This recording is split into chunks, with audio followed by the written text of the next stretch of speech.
Kalau perusahaannya problemnya apa, skripnya apa. Jangan semua dianggap sama. Semua kebanyakan sales males, Bu. 10 customer ditelepon, kesannya perusahaannya beda-beda, skripnya sama semua, ya nggak bakal berhasil.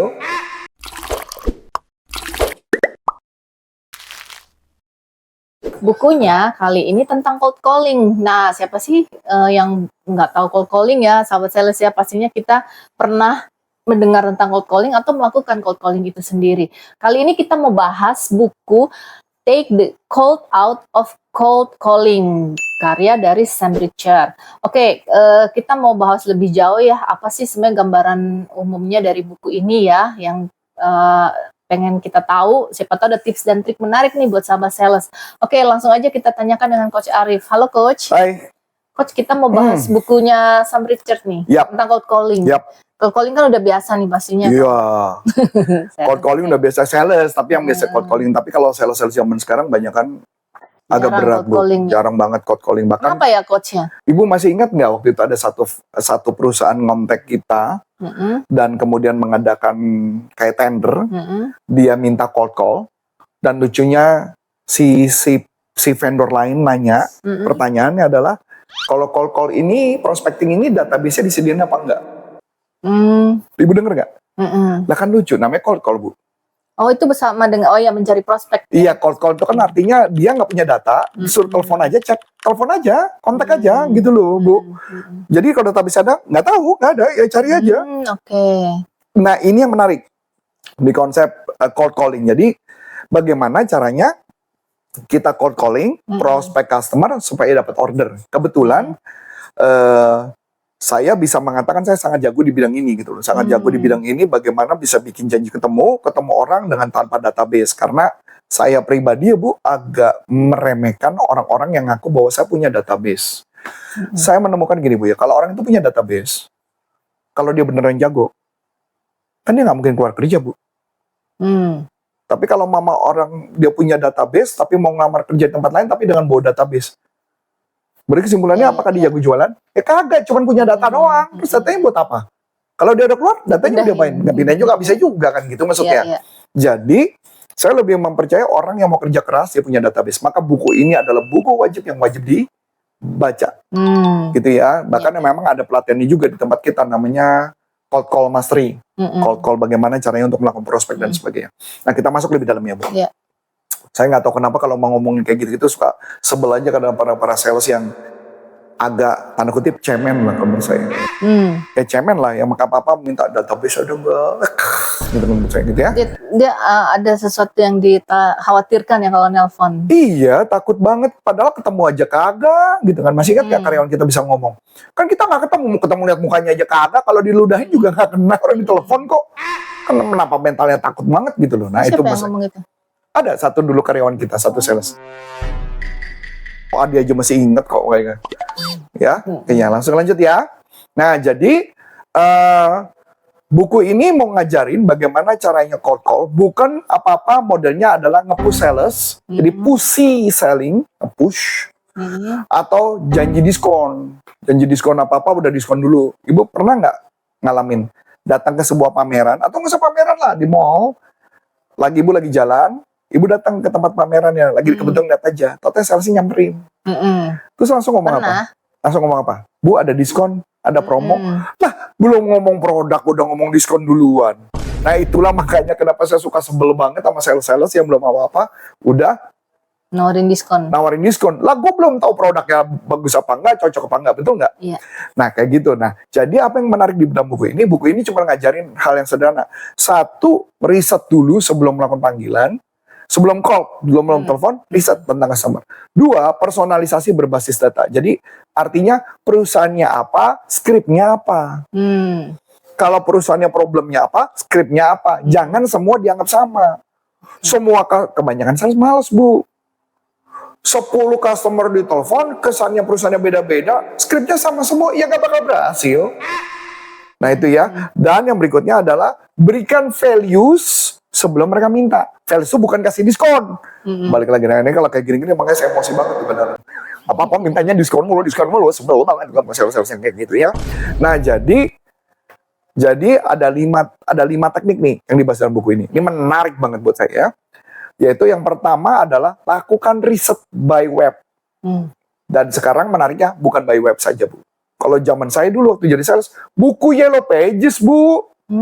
Buku kuning setebel ini. Kalau kita ngomongin di video, mungkin siapa yang tahu Yellow Pages? Jangan nggak ada yang tahu kan Yellow Pages? Ya ini zaman dulu banget buku Yellow Pages gitu ya. Pages, ya. Iya, Lang-Lang nih kalau ditanya Yellow Pages juga dia nggak tahu apa. Nggak tahu ya Lang, nggak tahu. Belum lahir. Adi tahu dong?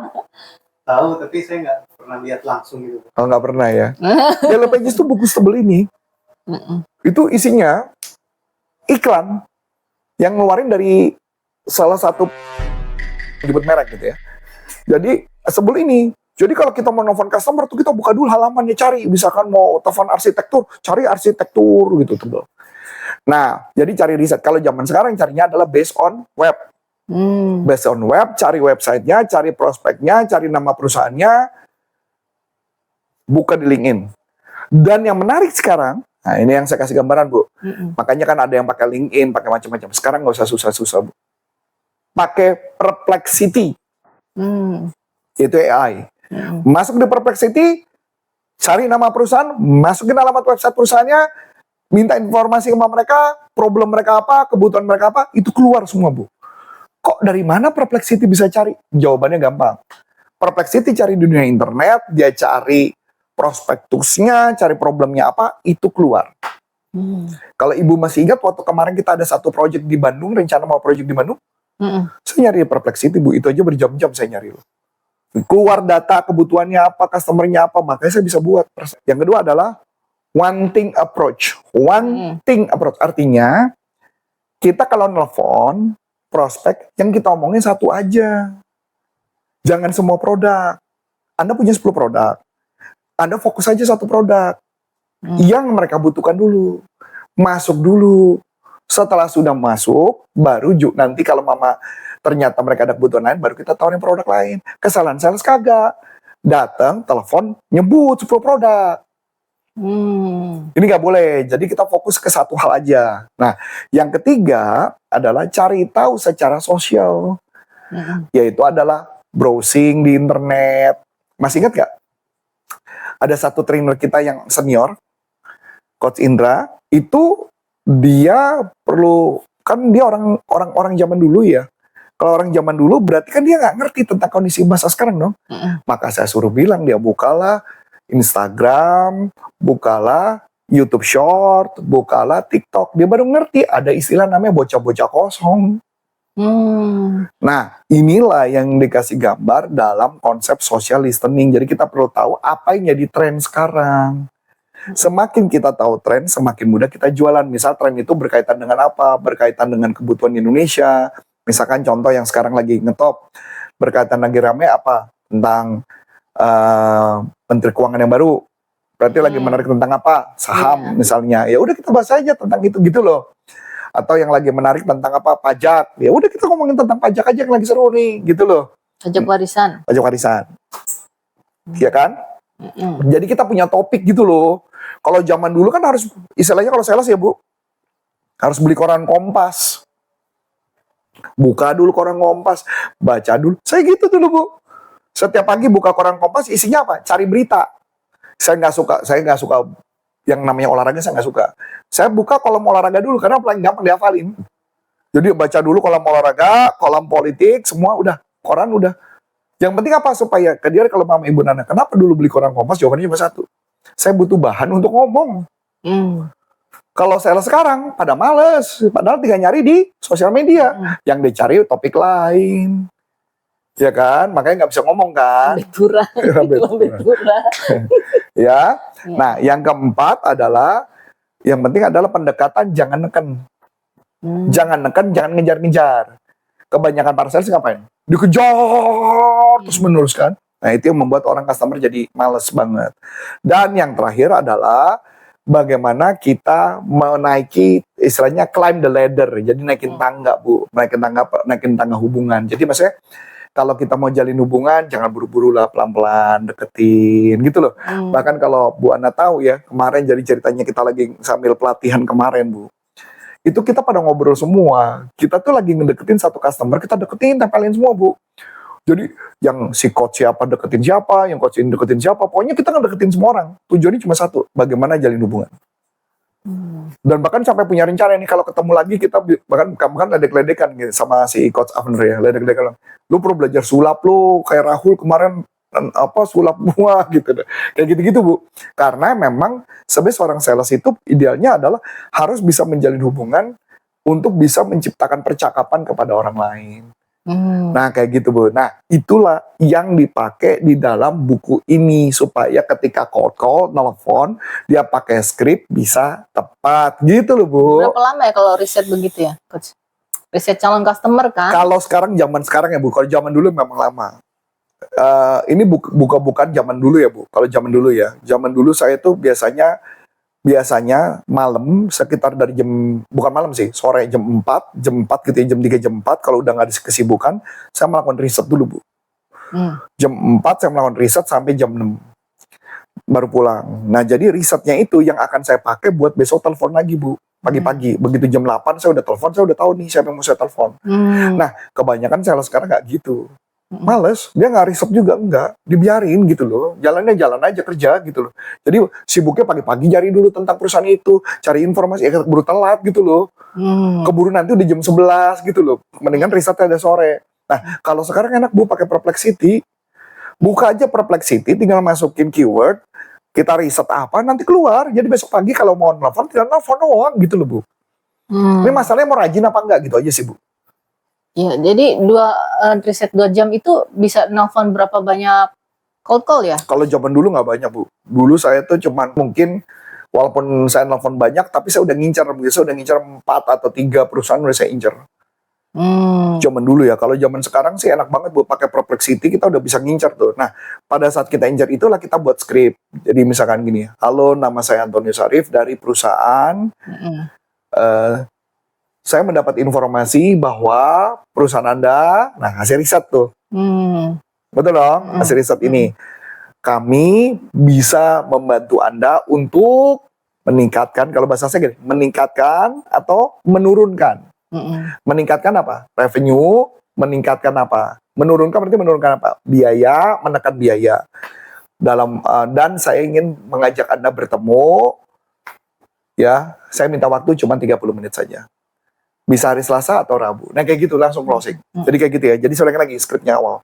Halo, nama saya Antoni Sarif dari tujuan kami menelpon untuk kami menemukan bahwa gitu ya. Nah, dan kami bisa memberikan solusi karena kami bisa membantu meningkatkan atau menurunkan dalam waktu ya kami mau bikin janji ketemu. Udah selesai gitu doang, Bu. Kebanyakan sales nggak bisa tuh. Berarti cold calling ini bisa termasuk mendatangkan leads juga ya, Coach? Loh ya memang telepon cold call pasti perlu leads, Bu. Ya pasti kan. Ya kalau mau ditelepon, kalau nggak ditelepon nggak bisa. Nah intinya itu sih, Bu. Jadi banyakan gagal di situ karena dia nggak mau kerja cari riset dulu gitu loh. Cuman hanya ngeriset itu aja, makanya. Jadi kalau saya bilang asal dia mau prospek kayak gitu aja pasti bisa sih, Bu. Intinya itu sih. Oke, nah sahabat sales, berarti cold calling ini menarik juga ya. Dengan cold calling ini kita bisa dapat database baru gitu ya, Coach juga ya. Oh iya, lead baru. Ya darah segar lah, kalau istilah saya darah segar lah. Darah segar ya, dan memang penting juga ya buat teman-teman sales itu menyisipkan waktu. Tadi kata Coach Ari 2 jam ya. 2 jam untuk ngeriset bagaimana calon customer kita. Jadi istilahnya kita menyiapkan diri sebelum maju berperang. Betul. Besoknya gitu ya. Jadi kita udah prepare hari ini untuk riset, kemudian besok kita tinggal sama sekalian skripnya juga ya, Coach. Iya, skripnya udah kita bikin. Kan tadi rumusnya udah ada template ya kan. Tinggal masukin aja kan. Gampang banget tuh. Jadi baru langsung tinggal telepon, besok kita sudah lebih lancar gitu ya, Coach ya. Iya. Oke, sahabat sales. Nah, sahabat sales dimanapun Anda berada, kalau ada pertanyaan seputar buku kita kali ini, yuk langsung aja dilayangkan ke YouTube channel kita supaya YouTube channel kita ini semakin bertumbuh. Oke sahabat sales, sampai jumpa lagi dengan buku-buku tentang selling ya, yang menarik lainnya akan kita kupas dan kita bahas dalam YouTube channel kita ini. Dengan saya Anna Melani dan saya Coach Antoni Sarif mengucap baik terima kasih, sukses buat Anda, sampai jumpa. Banyak ide, omset melejit.